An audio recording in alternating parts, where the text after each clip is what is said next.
everyone's kind of seeing the same kind of trend that the demand of Dubai is still as strong as it has been for the last couple of years. How do you guys feel that the dynamics are changing? Are you seeing much of a change in terms of the buyer, not necessarily just in the fact that, for off-plan, certainly the first half of the year, they were a lot quicker on deals. I mean, we're still selling as we speak, but are you seeing that the dynamic and nationality of the buyer is changing, let's say, from the historical markets in secondary versus off-plan? I know that we've seen, through the more targeted campaigns for lead generation, a more diverse network. I mean, if you'd said to me 5 years ago that we're actively selling to the US market, I never would have believed that, because it's never been a market that's been open to Dubai. Why do you think that's changed? I would say initially the quality, again, of a lot of the projects that are currently happening in Dubai has improved. Yeah, I think branded residencies have helped bring Dubai to the forefront of potential investors that aren't from the normal market norms. That's true. Again, if you look at a lot of the projects like last year, when we did say off-planners effectively led more than secondary, I think the scale of the projects that were off-plan were, like, you've got Arabian Ranches 3, you had the Aldar project as well, which is a master community.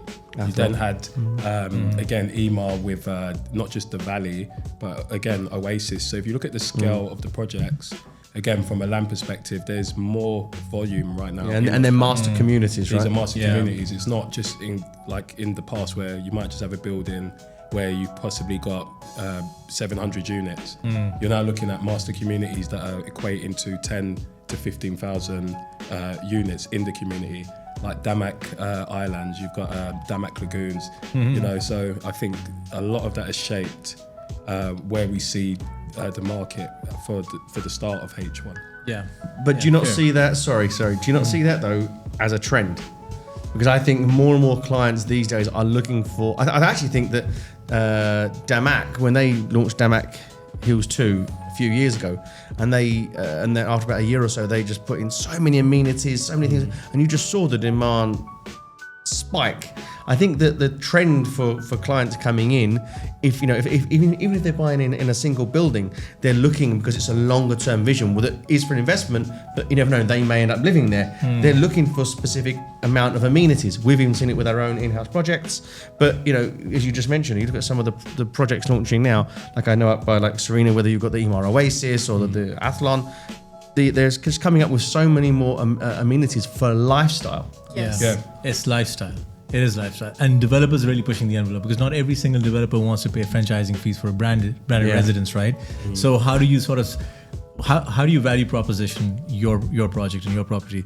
And then we see developers in JVC, like what we had, what AQUA Developments had in Arjan, with 28 amenities in a single building. That's how you sort of become competitive in the current market. We've seen branded residences demand surge by 30%. So all of these other developers that are coming through with their projects have also got to keep up.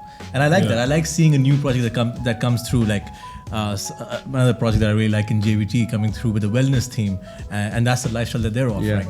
So it is about, you have a master community, and then that's a lifestyle, but then also you have these buildings that are coming through now that are offering a lifestyle, not just accommodation. Definitely. Yeah. How are you seeing it, Yola, in obviously from the Serena branch? You take care of like Serena, Arabian Ranches too.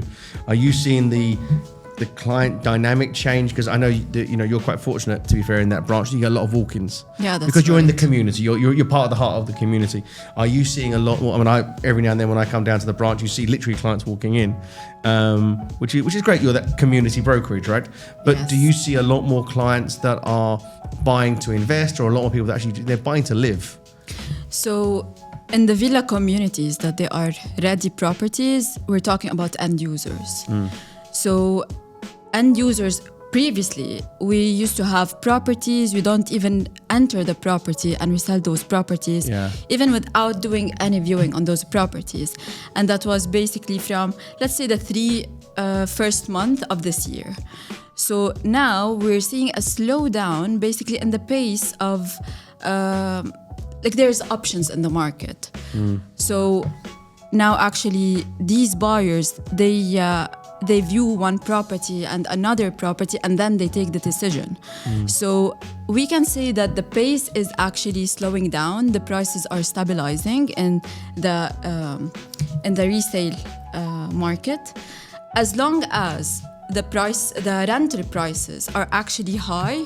Then those people, they prefer to go with mortgages or put their money in a property where they want to live in. So in that area in Serena, because we deal with Dubai land, so we have the acres, Addar, Arabian Ranches 3, Arabian Ranches 2.